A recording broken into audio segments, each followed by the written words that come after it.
Hi everyone. It is May 1st, 2025. This is Agroology, back from off-grid Barbados, showing my new off-grid solar setup.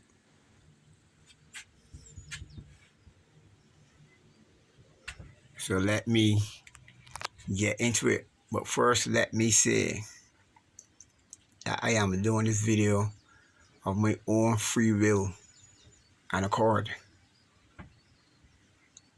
I haven't or don't receive no grants, no checks, no cash, no kind of endorsement for any of these companies that manufacture or sell energy products that I am showing. If I show the product, it means that if it is working for me. If it wasn't, then it would not be on my system. So good. So now that's on the way. Let me get to it now.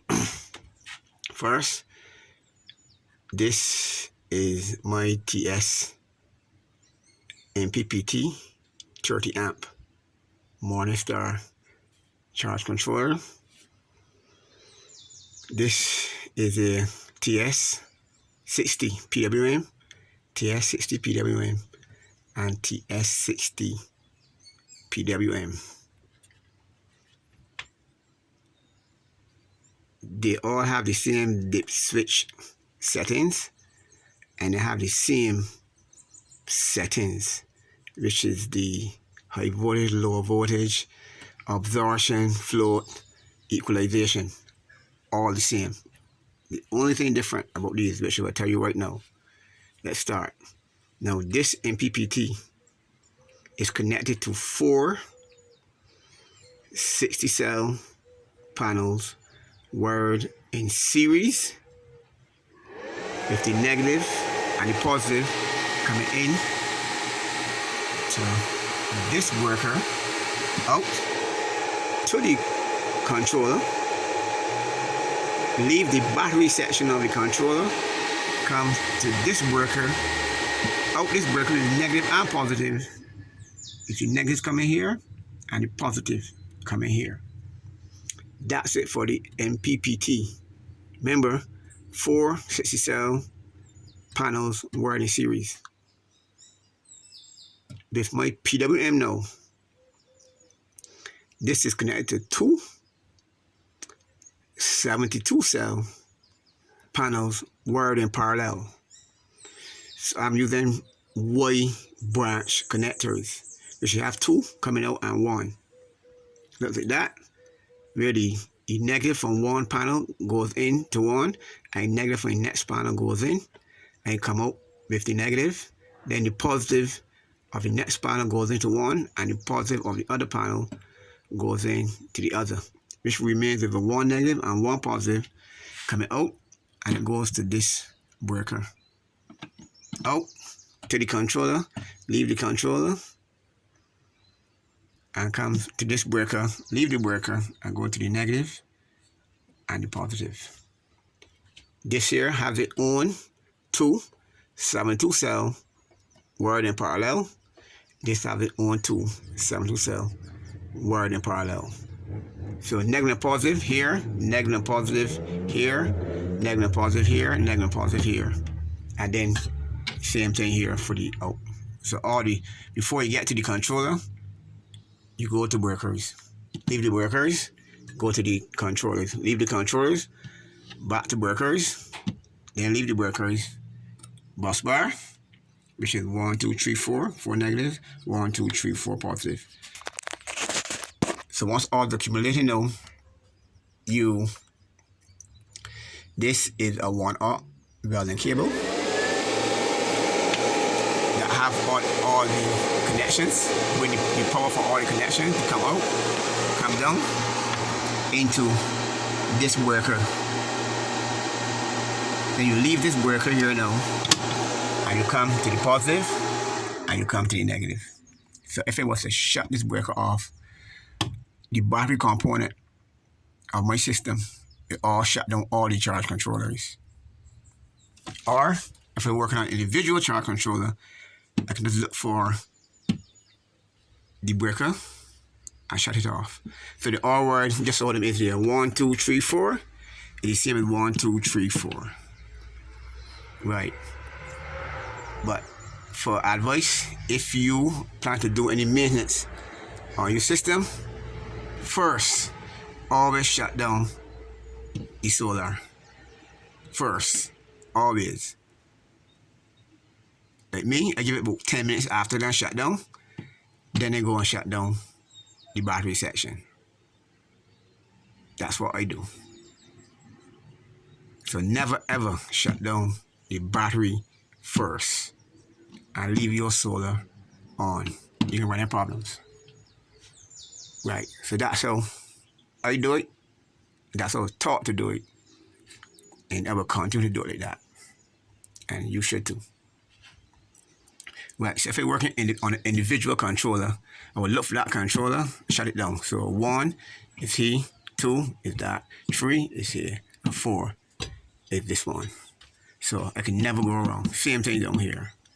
Can never go wrong. So when I'm gonna add 2 more, I will just change out the wiring to suit the 1, 2, 3, 4.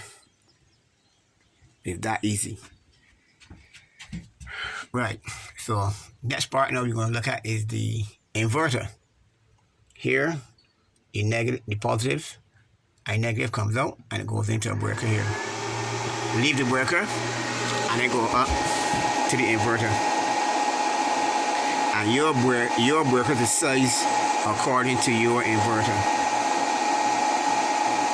That's how your breakers are sized according to your inverter. And you give it 1.25 up a little higher than what the rating you will get. So you divide, with my one now, this is 3000 watts, you divide that 3000 by 24, minus 24 volt. And then you would then add in a 1.25. And that'll give you size breaker that you would need for a 3000 watt inverter. If you use 12 volts, then you would divide the 3000 by 12. Then you add 1.25, and then you see that will tell you the size breaker, and you get the cable to match. So you know at 12 volts, you're going to use a higher amperage cable than if it was 24 volt. 48 volt will be way less. So that's how that will go. Right, so you come out here. That's my DC side. This is my AC side now. I come out. And it goes to this kW wattmeter. This is a compilation of everything I've used so far from this inverter, which is 56.4 kilowatt. Once I leave here now, I can connect here, I pass through here first, out, and it goes to this 20 amp plug, where I have this other kilowatt meter here connected. Then it comes out, and it goes to a breaker. That's how it goes. And it goes to a breaker. So everything here is changed. Once I leave the breaker here, it goes now to the changeable switch. Here for the inverters. Not just for the inverters alone. That changeable switch. So yeah, I don't want to keep running the video for too long. So this is basically it in a nutshell. So, be mindful that when you're wiring your MPPT controller and your PWM controller, they are not wired the same. They do not use the same panels. If you want your control to be effective, 72 cell for PWM, and you can run 60 cell for your MPPT wiring series, PWM, parallel. If it works for you that you have 60 cell on your PWM, then that works for you, then that works for you. That's not going to work for me. PWM, 72 cell, MPPT, 60 cell. right? And 72 cell in parallel, not in series. 60 cell MPPT in series, that's quite fine. That's as long as it aligns with the amperage of the controller, whereas you don't over you don't overshoot the required voltage or the maximum voltage allowed for the controller. For these controllers is 150 volts.